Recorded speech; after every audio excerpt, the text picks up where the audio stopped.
Nós queremos meditar sobre a carta de Tiago. E quero desafiar você a ler esta carta, que é uma carta pequena, de apenas 5 capítulos. E os capítulos são curtos, em torno de 20 versículos cada capítulo. Então é uma carta que pode ser lida de uma única vez. Mas depois que você ler de uma única vez, você, valendo ela, depois releia aos poucos, para que você possa fixar na sua mente, no seu coração, aquilo que Tiago falou, e para que você possa meditar e aplicar também na sua vida. Porque o conhecimento tem um objetivo principal de que transforme a nossa forma de viver, transforme os nossos relacionamentos. Não é só para ficar na mente, na cabeça, mas é para que ele seja colocado em prática. Tiago, a Bíblia afirma que ele foi irmão de Jesus. No Evangelho de Mateus, no capítulo 1, relata o nascimento de Jesus. E do versículo 18 até o versículo 21, relata um texto que Maria, ela engravidou, e José ainda não havia tido relações com ela. E de repente José ficou sabendo que Maria estava grávida, e ele, por ser um homem muito justo, como a Bíblia diz, um homem justo, ele pensou, bem, eu vou embora, ela vai ficar grávida e depois a culpa vai ficar para mim. Eu engravidei e abandonei. Enquanto ele meditava nessas coisas, o anjo do Senhor aparece de noite para ele, e o anjo diz para ele o que está relatado de 18 em diante. Mas o resumo é, o anjo de José, não tenha medo de tomar Maria como tua esposa, porque o que nela foi gerado pelo Espírito Santo. E o que nela foi gerado é para que dela venha o Cristo, o Messias, o Salvador. E ele vai salvar o seu povo dos pecados dele. E no versículo 25 desse capítulo 1 de Mateus, o relato segue dizendo que José fez assim, e no versículo 25 diz uma coisa assim muito interessante. José não teve relações com ela até ela dar à luz. Então José, o anjo tinha dito para ele, embora o texto aqui não descreva, mas mais no outros textos nós vimos isso, o anjo disse, olha José, você não pode manter relações com Maria. Por quê? Porque Jesus, ele era humano da parte de Maria, e ele era Deus da parte do Espírito Santo. É por isso que Jesus era ao mesmo tempo Deus e ao mesmo tempo homem. No livro de Levítico, um livro lá do Antigo Testamento, relata como aconteceriam as coisas depois que a mulher desse à luz, depois que a mulher tivesse o seu bebê. E aquele período ali, ele chama de período de purificação. E diz o texto, você depois pode conferir, que se fosse homem, o período de purificação da mulher era de 40 dias. Até o 7º dia, ela, digamos assim, não podia sair. No 8º dia, se fosse menino, ela levava esse menino com o pai, para que ele fosse feito a circuncisão. E naquele momento lá, ele era, digamos assim, escrito, era sua certidão de nascimento, quando ele fazia a circuncisão, dizendo de que tribo que ele era. E também ele recebia ali o nome. Ali ele recebia o nome. Ali também era ofertada ao Senhor uma oferta de entrega daquele menino à comunidade de Deus. A família de Jesus, por ser pobre, quando você lê isso em Lucas, uma família pobre, eles ofereceram rolinhas, 2 rolinhas. Mas, e se fosse menina, o tempo era dobrado. A mulher deveria ficar de purificação aproximadamente 80 dias. É o que o texto de Levítico nos diz. Jesus, ele teve pelo menos 6 outros irmãos, quer dizer, José com Maria, eles tiveram depois pelo menos mais 6 filhos É isso que o texto de Marcos, no capítulo 6, nos orienta. Por quê? Porque Jesus, ele desejou começar o seu ministério na cidade natal. Isso é normal. Os homens quererem, ou as pessoas quererem abençoar a sua cidade. E no evangelho que Marcos escreve, no capítulo 6, diz que Jesus chegou na cidade de Nazaré e ele foi na sinagoga, foi à sinagoga e ali ele começou a ensinar. E depois que ele ensinou, as pessoas ficaram assim, abismadas. Da onde veio esse saber dele?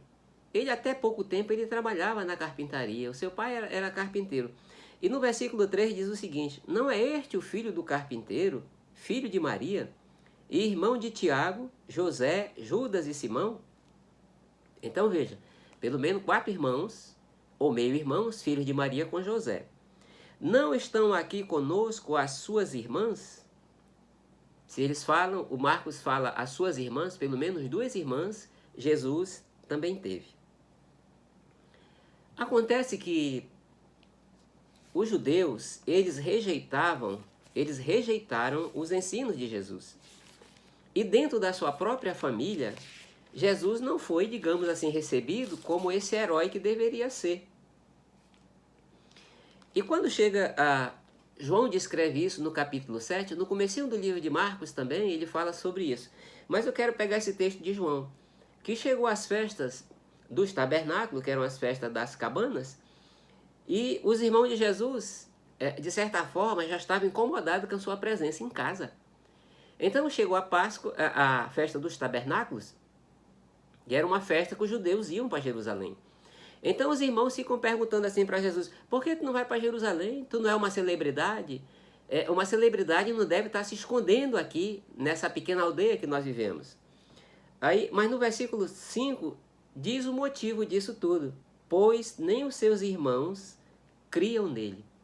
Então veja que nem os próprios irmãos de Jesus acreditavam que ele era o Filho de Deus. Mas depois que Jesus ressuscitou, ele apareceu para muitas pessoas. E dentre estas pessoas que ele apareceu, nós encontramos ali no livro de Atos, no capítulo 9, quando ele aparece a Saulo de Tarso, que depois fica sendo Paulo, né, o grande apóstolo. E o apóstolo Paulo, quando relata a sua jornada espiritual, ele diz que depois desse encontro com Jesus, ele foi para Damasco, mas ali também ele foi rejeitado, e depois ele ficou um tempo, ele foi para a Arábia, provavelmente, né, ali a estudar mais o Antigo Testamento para ver que as promessas apresentavam para o Cristo que viria.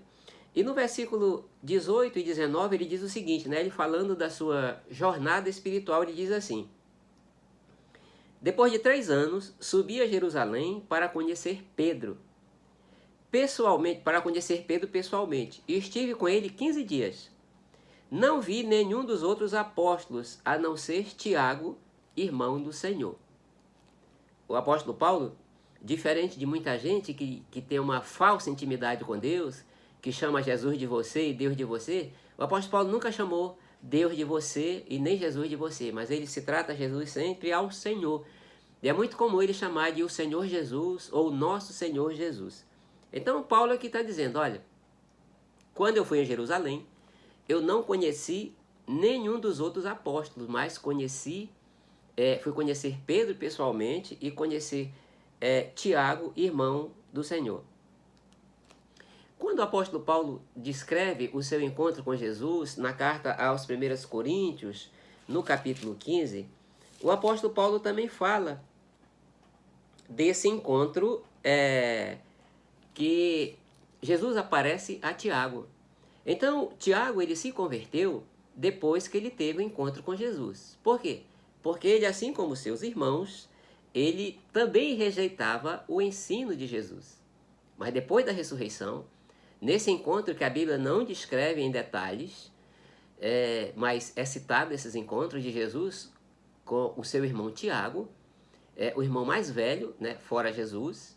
E então Tiago se converteu e depois ele passou a ser, inclusive ele passou a ser o dirigente da igreja de Jerusalém, né? O apóstolo que cuidou da igreja de Jerusalém, e ele é contado como apóstolo. Porque o Tiago primeiro, o primeiro Tiago, o apóstolo de Jesus, ele foi morto à espada, né? Como você vê lá no texto de Atos capítulo 12. O cristianismo, quando ele surgiu dentro do judaísmo. Os primeiros judeus foram as primeiras pessoas que entregaram a vida a Jesus. Porque, de certa forma, na sabedoria de Deus, os judeus, eles já conheciam bastante do Antigo Testamento. Então, das promessas de Deus, eles esperavam o Messias. Então, as palavras do Senhor, as promessas do Senhor vieram para os judeus, porque os judeus já conheciam as promessas que Deus tinha prometido no Antigo Testamento. Mas, como eu disse, o cristianismo ele se formou no meio dos judeus, e os judeus consideravam aquilo como uma seita. Tanto que, em Atos 24, capítulo 5, quando o apóstolo Paulo está sendo julgado pelo governador Félix, ali o relato diz o seguinte, no 24:5 diz assim, que os judeus estavam acusando Paulo de fazer parte da seita dos nazarenos. Então, a princípio, eles eram conhecidos como os da seita dos nazarenos.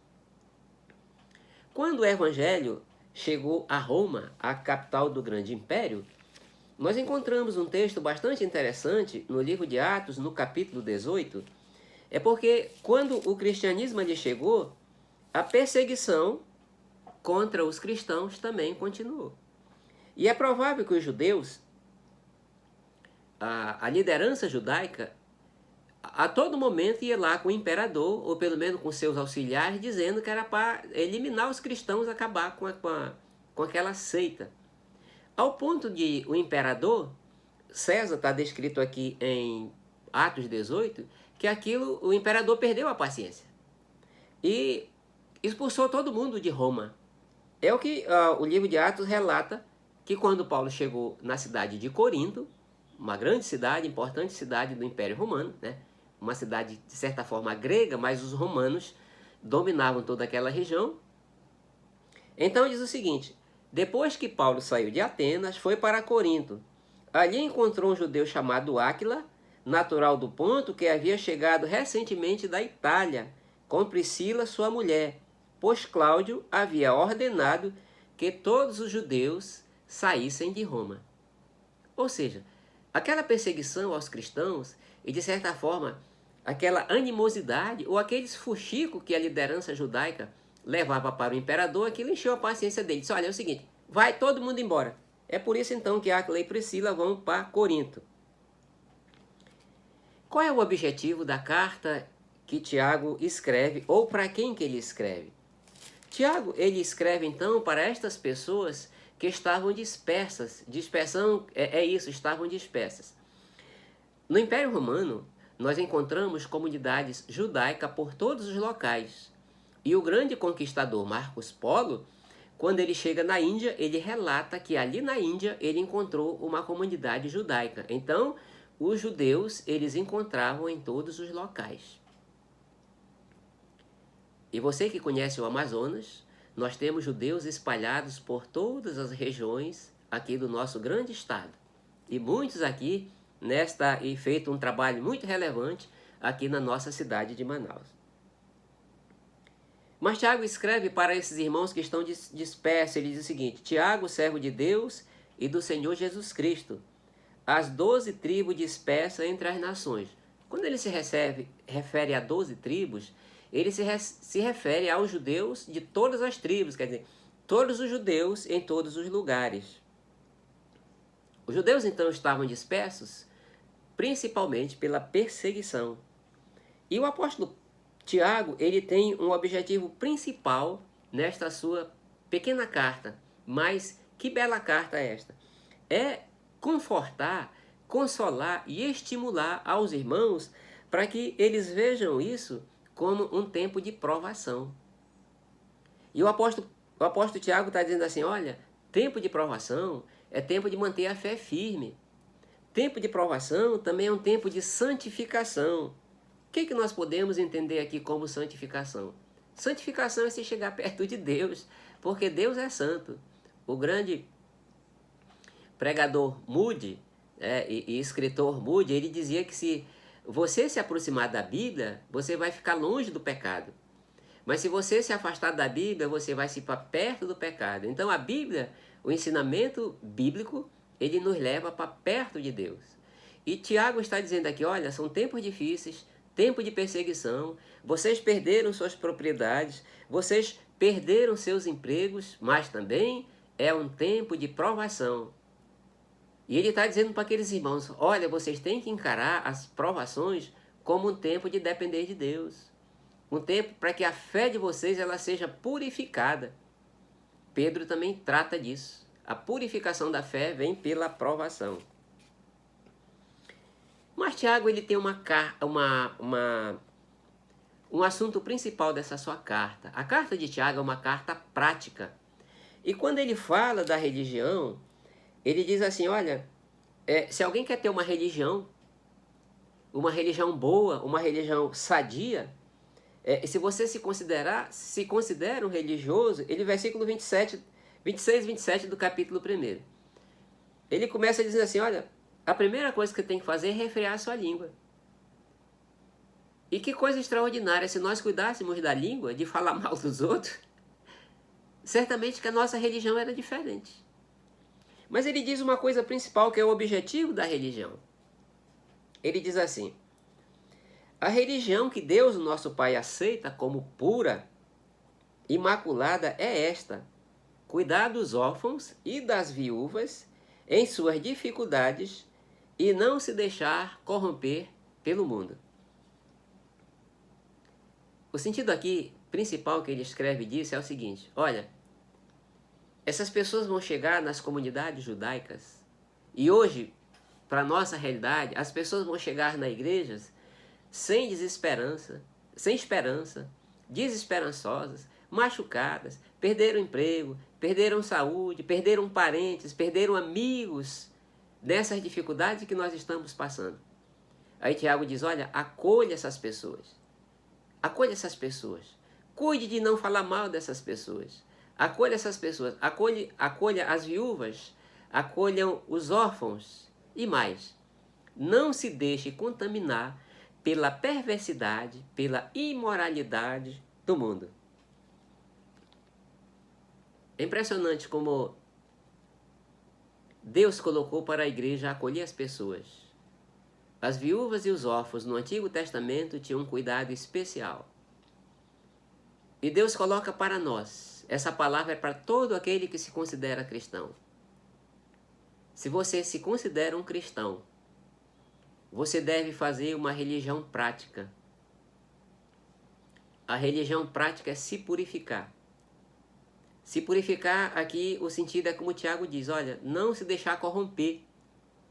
Não corromper sua mente, não corromper o seu coração, purificar a sua língua, o seu falar. E Jesus falou que a boca fala do que o coração está cheio. Então, se nós purificarmos os corações, nós vamos estar fazendo a religião certa, a religião que é de Deus. É tempo de acolhimento. É tempo de cuidar dos que sofrem. É tempo de ser as mãos de Jesus para uma sociedade que sofre. Jesus fala no Sermão do Monte, diz assim, lá em Mateus 5, ele diz assim, olha, o Pai faz com que o sol se levante sobre bons e maus, e ele faz com que a sua chuva venha sobre justos e injustos. Então, para ajudar, nós não devemos separar as pessoas ou qualificar as pessoas, mas abençoar aqueles que Deus abençoa e cuidar daqueles que Deus coloca na nossa frente. Leia esta bela carta de Tiago e coloque em prática esse grande ensinamento desse irmão do nosso Senhor. E veja que coisa extraordinária, o seu encontro com Jesus também mudou o seu conceito. Rejeitou Jesus, mas depois que ele se encontrou com Jesus, se tornou um homem tão amoroso e certamente um homem prático. Que Deus nos abençoe.